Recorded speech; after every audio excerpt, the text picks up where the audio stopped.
with. We'll start with Becca. You wanted to talk about situationships in the male-female dynamic in dating. Hot take, you can be highly feminist, independent woman, but still need to have a man take the lead. Yeah. So do you consider yourself highly feminist and an independent woman? I would definitely say I am pretty independent, highly independent. Feminist, I'm not sure how feminist I am. I guess compared to... Sorry. You make fun of me just looking up at the sky? You're just... Okay, that's how I think. I look up there. I do that too. I just had to roast a little bit. Okay. Yeah, I guess in terms of feminist, I guess now you're gonna be self-conscious. Yeah, I know.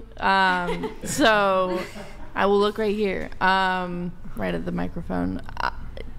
I guess when it comes to feminists, like, are you a feminist? I would say yes. Hardcore feminist? I would say no. Radical feminist? No, not radical. Are you a TERF? I don't know what that is. TERF? Trans exclusionary radical feminist. Oh, I don't know. That's a doozy. That's a doozy. Okay, I didn't take enough classes in college on so that. Do you consider yourself highly feminist? Because you say hot take, you can be highly feminist, independent woman, but still need to have a man take the lead. So you're highly feminist. Yes. You consider yourself a independent woman. Yes. Okay, but still need to have a man take the lead. When you say have the man take the lead, what do you mean by that? I mean, like, I think for a guy to be in his, like, masculine energy, like, there does need to be that he kind of takes the lead and you know, whatever that looks like, you know. What does that? Well, you tell us. Okay, what does that look like? I will tell you. Do it, girlfriend. I will tell you now, right now. Okay, whenever you're ready. Okay, I will. We're so ready. I'm so ready. I came prepared. Taking the lead would be like him making the first move. Wait, can I help out here a little bit? Okay. Sure. Approaching, sending the first message, carrying, leading the conversation, soliciting a first date, soliciting your number, setting up the date, carrying, leading the conversation on the date, paying for the date, soliciting a change of venue perhaps, soliciting subsequent dates and the setup and financial responsibility for said dates, moving things forward physically, closing the distance gap, going for the first kiss, and moving things forward even further from there physically and sexually speaking. Yeah, can you send me that list? Do you want to send it to one of your guy friends? Sure. So they can get on it? Yeah. Okay. No, yeah, that all sounds like the guy taking the lead. So, yes. So I think probably the easiest conversational thread that we can go on this, you say you're a highly feminist, independent woman. Who do you think on a first date should pay? I would say the man. Okay, we'll go around the table on this. We'll start with you, then we'll go around. Go ahead, Rachel. Whoever asks the other person out on the date. Whoever asks should pay. Okay. What about you? The man. The man. Okay. Violet? The man. The man should pay. Okay. Madison? The man. The man. So just to address your thing really quick, whoever asks should pay. I want to go around the table on this again. More often than not, are you asking guys out or are guys asking you out? Go ahead. Have you ever asked a guy out on a date? Oh yeah. More often than not, though. Is it more so the guy asking you or you asking the guy? I mean, I don't remember the last time I've asked a guy out on a date. So, like, I would say now it's more highly concentrated with men doing it. Okay. What about you? Definitely them. They ask. What about you? The man asks. Have you ever asked a guy out? No. Yeah, I'm trying to think if I've ever asked a guy out. No, I have not. How many first dates do you think you've been on? Ballpark it? Yeah, just range. 60. I was running the numbers. 60. 60. Okay. Yes. Beautiful. 60 first dates. All the 60 first dates, they asked you. Is that correct? Correct. Maybe there was one you kind of suggest. Okay. Violet, what about you? Oh my gosh, Closer I'm to the blanking. What On the was question? it? Yeah. More often than not, who's asking who on the first date? Is it the guy or you? The guy, yeah. Have you ever asked a guy out on a date? In 4th grade. Well, come to think of it, actually, Violet. Okay, never mind. Actually, we don't have to go there. Madison, what about you? I've only ever been on 2 proper first dates, but I asked the first one, and then my first proper date, it was the man asking. Well, let's remove the proper dates from this, and let's include just more casual hangouts. Who's initiating the casual hangout? The guy or you? The guy more Okay. so, but I Sure. would too. Right. So on the whole, whoever asks should pay. It's conveniently ignores the fact that men are overwhelmingly initiators.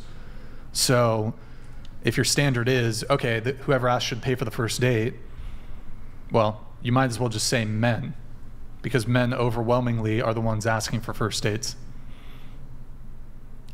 So that this whole idea of well, whoever asks should pay would make kind of sense if there was some degree of equality when it came to initiative, but there isn't equality when it comes to who takes more initiative when it comes to dating. I can say the advice my dad gave me in 5th grade, which Please tell us. men are pathetic and have low self-esteem, and as a female, if you ask them out or give them a compliment, you're making wonders for them. It makes Well, yeah, them that's true, special. because most men never have the experience of a woman asking them out, so they'll probably remember that shit. If you ask an average guy out on a date, he'll remember that for the rest of his life, whereas most women,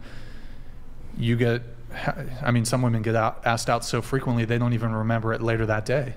It makes them feel special, and everyone wants to feel special. It's that's also why females like when men approach, and they don't necessarily want to approach men, is because it feels good. And also asking someone out is extremely terrifying for a lot of people, especially men. It's not just especially men. Actually, no. So what you're saying is that women are privileged?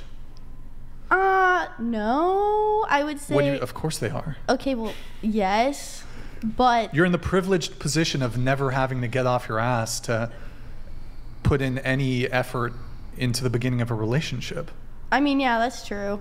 You just allow men to approach you. You get to pick amongst all the men that show initiative. Yeah, that's true. I've had a lot of guys complain. You don't risk rejection. Yeah. Really. So I don't know why I brought it there, but so okay, this was the first. Who pays? Oh, I was just addressing whoever asks should pay, but it conveniently ignores the fact that men by default are initiators, de facto are initiators. So convenient. You said that the guy should pay, but you said that you're a highly feminist, independent woman. So how do you reconcile being a feminist, claiming to be an independent woman, but still needing to have the man take the lead and pay for the first date? That's a good question. I think you can, or for me, feel I think it kind of comes down to the guy. I feel like most guys on average want to be the one to pay or to feel in control or have that ability to provide. So sure, you're not wrong. I think there is a large proportion of men that are prepared to pay for the first date. They're going to pay for it. They're happy to do it. But that doesn't really answer my question, because would you, if a guy, let's say you go on a date with a guy, and the waiter comes, do you guys want anything else? And he's like, no, we're good. Can you get 2 checks, please? Would you object to the guy asking for 2 checks? I would be kind of confused, and maybe if I'm not being confrontational, I would pay the tab, and then there probably wouldn't be a second date. Why wouldn't there be a second date? Would you lose attraction for him, or? Yeah. I think I would kind of be off put by that, and not maybe I would ask him about it later. Be like, why did you want to split the tab? And see what he says. But so if it came down to it, you guys end up splitting the bill, is that's a strong negative for you? Yeah, just because in the past I've had guys go out of their way to make sure, like, even before, like, I never even see the bill come to the table. Like, they make sure it's paid for ahead of time. So I've had that treatment and enjoyed that. So I think, I don't know, maybe I've been spoiled. Well, I mean, it's a holdover of chivalrous, traditional male behavior when it comes to men paying for the first dates. I guess my whole qualm with men paying for the first date is you ought to only pay for a woman if she also adheres to or believes in traditional, she considers herself traditional, because to me it's like, you can't be feminist until the check comes. Like, if you believe in gender equality, then you shouldn't, like, and because if we're talking about, how do I explain? You cannot recoil at the very idea of gender roles, but then expect men to pay, because men paying is a gender role. So you can't just throw out and discard all the gender roles that have to do with you, but then expect the man to still abide by every gender role that applies to him. No, yeah. No, I see your point. So if you want to be, like you said, a highly feminist, independent woman, enlightened, progressive feminist woman who doesn't believe in gender roles, and that men and women are exactly the same, then shouldn't you pay for your own meal? Yeah, that is fair. I guess it comes down, well, yeah, because I do believe in gender roles, and then I guess with being a feminist, it's wanting that equality with gender roles. So, but then at the end of the day, I with the logic of me wanting the guy to pay, that would be me wanting gender roles. Why? So do you believe in the patriarchy? Is the patriarchy a thing? And Rachel can chime in on this too. Patriarchy. I believe that for history's sake, that the world has been typically dominated by men in in areas of control and leadership. But there are cultures that are more matriarchal. Okay, sure. Well, I guess my question is, why do you support a patriarchal traditional belief of men paying for a woman's time? Yeah. Like, isn't that kind of the patriarchy? Like, aren't you reinforcing the patriarchy by holding men to this very traditional gender role? But you're a highly feminist, independent woman. Yeah. Yeah, I guess. I mean, I've been in situations where I did offer to pay the bill, and Were you just not interested in the guy, though? No, it was the one instance I'm thinking of. I was very interested in the guy. But you said you've had, like, what, 50, 60 dates? First dates? Yes. With different men. Yes. So there's one time that you offered to pay the bill, but you're a strong, independent, feminist woman? Yeah. Okay. Yeah. I was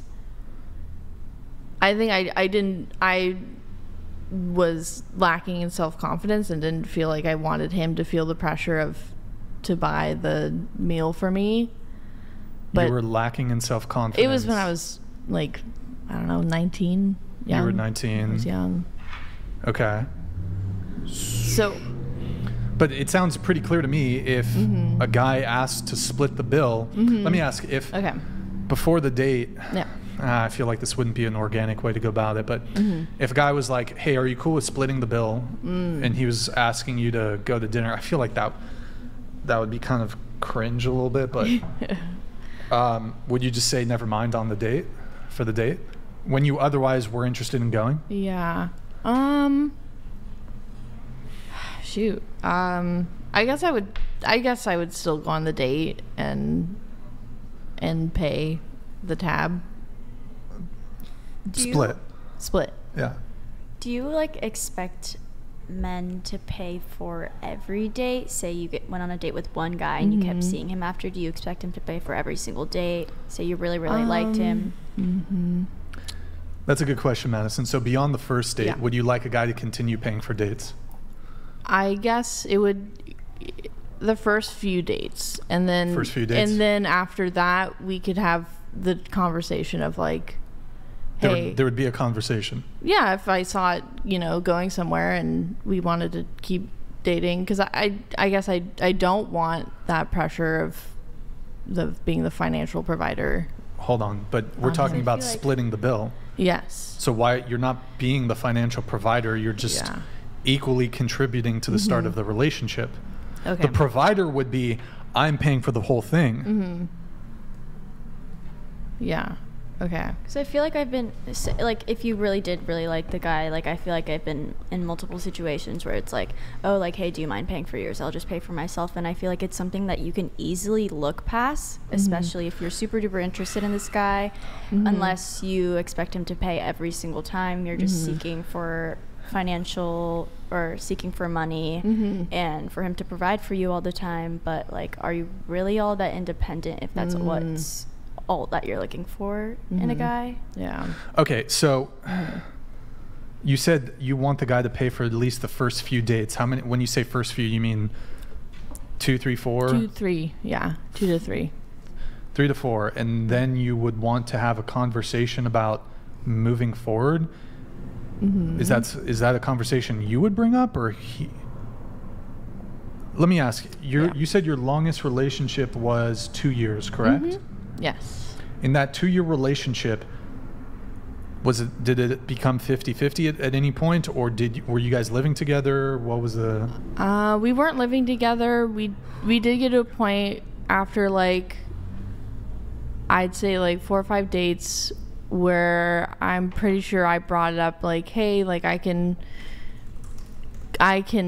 pay for a date and then you could pay for a date, and then it kind of became what's like that called, like trading off or whatever? Yeah, that way it's not like we gotta split the bill every time and keep track of every penny. Well, okay, but so eventually in your 2-year relationship it was like switching turns, taking turns. Yeah. How long did it take to get to that point? Was he for the guy you dated for 2 years, was he paying for the first dates? First couple of dates? Yeah. How many dates did you go on until it's switched? I would say 4. 4. Okay. And then it's something he brought up or you brought up? I believe I brought it up because And did you begrudgingly be like, I guess I kind of like you. Do you want me to start paying? I don't think it was begrudgingly. I wanted to be with him, and I guess I didn't want him to think I was only in it to be paid for. What do you think it changes about a man if he starts paying for the first couple dates, then you guys split things, or just split things initially? Like, do you think it really changes anything about the way you see them?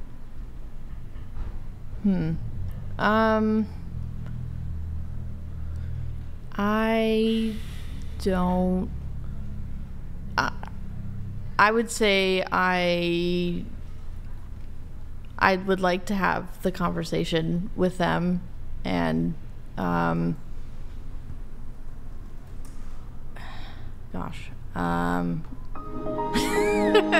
would just say, like, if it doesn't change anything about them, then what's the point of starting off? Yeah, starting off with them paying for everything versus splitting the tab. I guess it wouldn't make that much of a difference if I'm really interested in them. Yeah. And they, like, let's say they really can't, like, pay for the whole meal or whatever. But okay, so you said that you're a highly feminist, independent woman, yet you expect men to not only pay for the first date, but pay for 2, 3, 4. I assume you'd probably prefer, if the guy just continued providing indefinitely. I assume that'd be preferable. Yes. Okay. So how do you reconcile being a feminist, being independent, because that word means something, Yes. but having like a very, very strong preference to the point where if a guy didn't pay for you on the first date, he has to split, you would not want to have a second date. How do you reconcile that? I guess I just would think that it's, at the end of the day, I would want him to, I guess that's the trade-off with considering myself a feminist, independent woman, is that I still believe there are gender roles and that I want the guy to feel like he's still in his masculine energy. So I don't know, mental gymnastics. I mean, that's what it sounds like. That's what it sounds like. But it sounds to me like you want equality only when it benefits you. The guy paying for the first date, the guy holding. Let me ask you, do you want to get married? Yes, eventually. Would you be? Will you take your husband's last name? Ooh. Keep it. I do the hyphen thing. Okay. Who has final say when it comes to household decisions? Who's the head of the household? Ooh. Shoot. Yeah. And I would love it to be both of us. But this is exactly what I'm talking about. Equality only when it benefits you. So you want a guy to adhere to his traditional gender roles, lead, pay for the first date, but you don't want to adhere to what would be a very traditional thing, tradition, taking the man's last name in the case of marriage. That is traditionally what women do. Yes. I don't have an issue with hyphenation, but you best pay for your own way on a first date if you're about that hyphenation shit. You should pay for you should try to initiate at comparable levels. That's my thing. Okay. You want all the benefits of traditional treatment from men, but you yourself, you don't want to be a traditional woman. So we got a lot of women who are feminists who love traditional treatment from men because traditional treatment benefits women.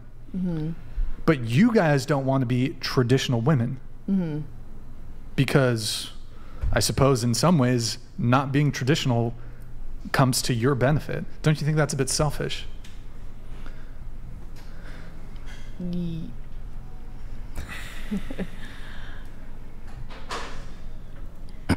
you have a response or should I move on? You can. Or are you thinking? I'll give you more time to think if you'd like.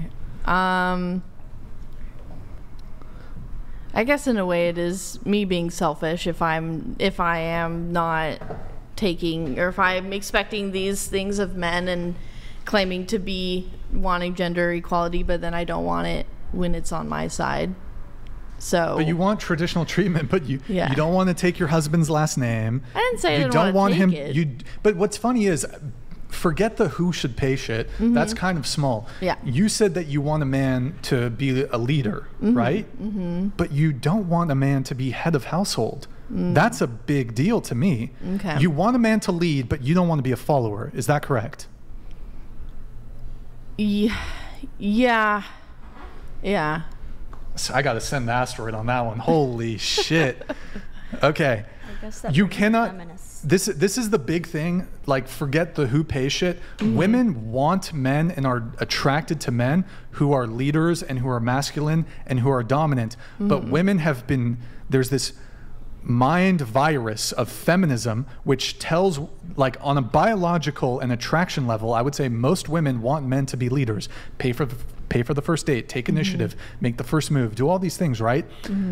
But you also simultaneously, you want men to be leaders, but you don't want to be followers. And that's the breakdown, I think, in most relationships, is you have women who desperately want men to be strong, to be masculine, to be leaders, but you're not prepared to be followers. You cannot be a leader with a mutinous, is that the word? Does that mutinous? With a mutinous non-follower.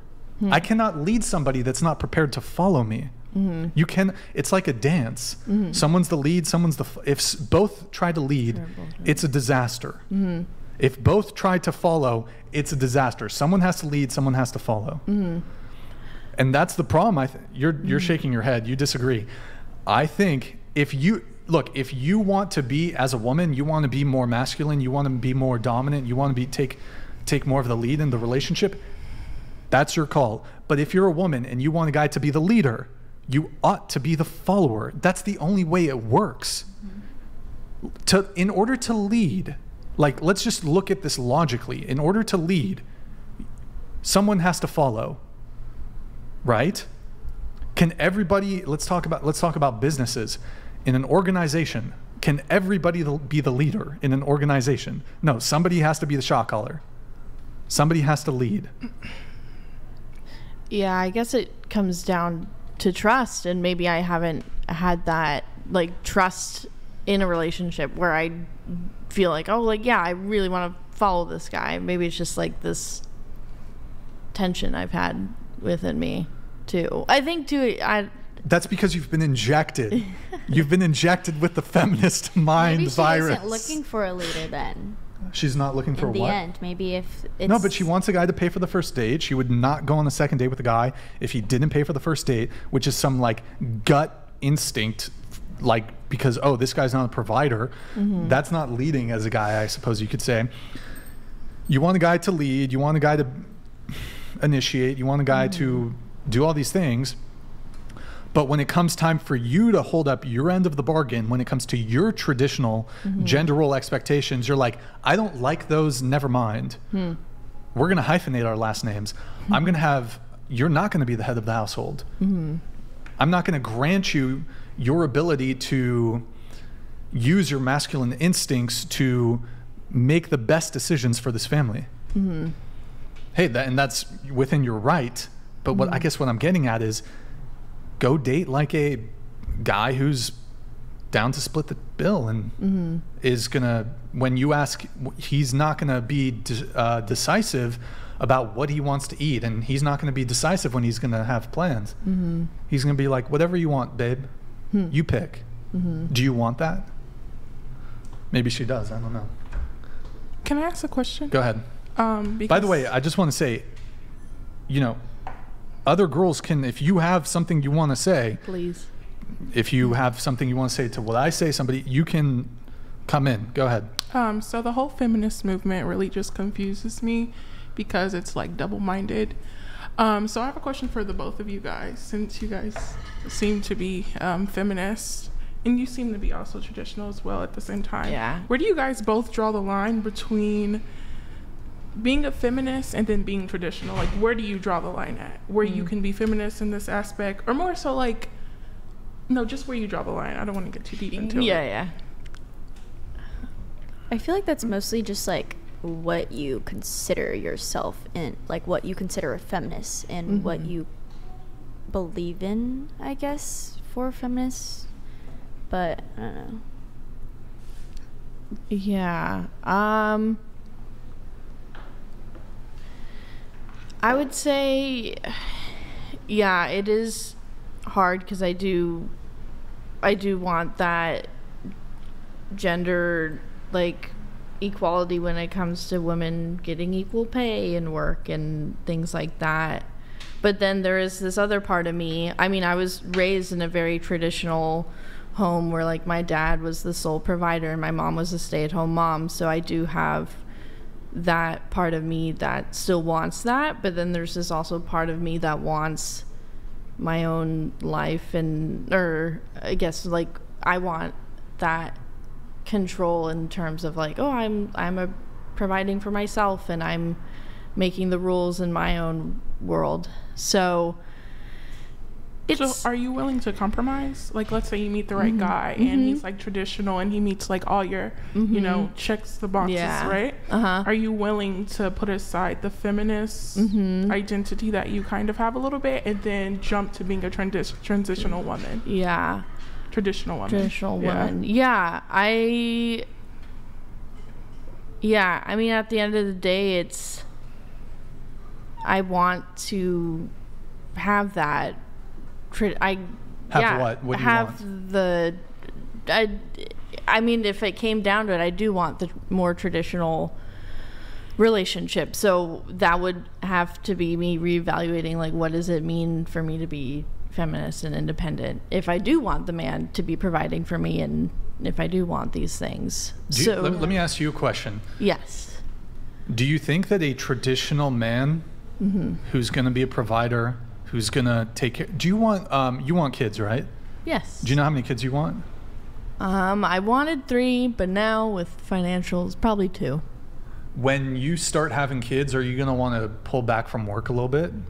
Do you think you'll want to take extended time off of work? Probably, yes. How much time do you plan to get back to work quickly after you have kids, or do you want to be a stay-at-home mom? So I was just saying that I grew up, you know, in a very traditional home. My dad was the sole provider and my mom was stay-at-home mom. Okay. I think for me, I want to be a stay-at-home mom up until a certain age for my kids, maybe till they hit like kindergarten, both of them. So 5, 6 years. Yeah, 5, 6 years. And then if you have 2 kids, so like 7 years total. So you want to take 6 to 7 years off. I know. So no, that's not wrong. No, yeah. I don't think that's it's not wrong for you to want that, but I'm trying to reconcile it with your feminist, independent woman position. So during that 7-year period, you want to stay at home, take care of the kids. You want your husband to be sole breadwinner for a 7-year period. I'm not saying that's wrong. I'm just asking if that's what you want. It would be. I'll bring you in just a sec. Go ahead. It's hard because I think in my mind, in this like ideal world, like I would be stay-at-home mom while also still bringing in some kind of income from like a side hustle or something, and then a side hustle. Yeah, I don't know. What? Blogging about kids. Who knows? Blogging about kids? I don't. That sounds like a waste of money. Not gonna lie. Blogs? Do people even do that shit? I don't know. Oh, vlogging? Vlogging about kids. Okay, I'm just bringing in a hypothetical. So while your husband is a sole breadwinner and you just had 2 kids and you have household expenses and child expenses, you're gonna want your husband to go like drop $1,000 on like camera equipment and like editing and. Yeah, no, I know it is a big commitment. Okay. I'm just trying to think of other ways I could help bring in money at the time of raising kids. So you basically want to provide for yourself up until the time you're married and are ready to have children, and then you're willing to put all your efforts into being a traditional wife, correct? I would say yes. Okay, so the question you have to ask yourself is you might want that treatment from a man, but because of your mindset and because you consider yourself feminist and independent, you don't want to take your husband's name. You want him to be sole breadwinner for a period of 7 years. Do you think a traditional man wants you? Do you think first off, do you think traditional men are feminist? Do you think traditional men tend to be liberal men? Not I assume really. you're liberal, right? I'm liberal to moderate, yeah. Okay.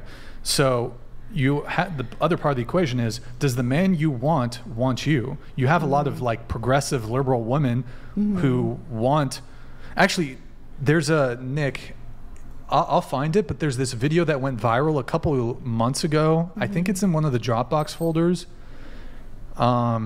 We reacted to it. It was a woman in a car and she was saying how she's super liberal and progressive, but she still wants the traditional treatment. I'm going to see if I can find the video because that's kind of topical. Okay. But do you think a traditional guy who is going to be okay with you not taking his last name And you being a feminist, like, do you think most traditional men want that?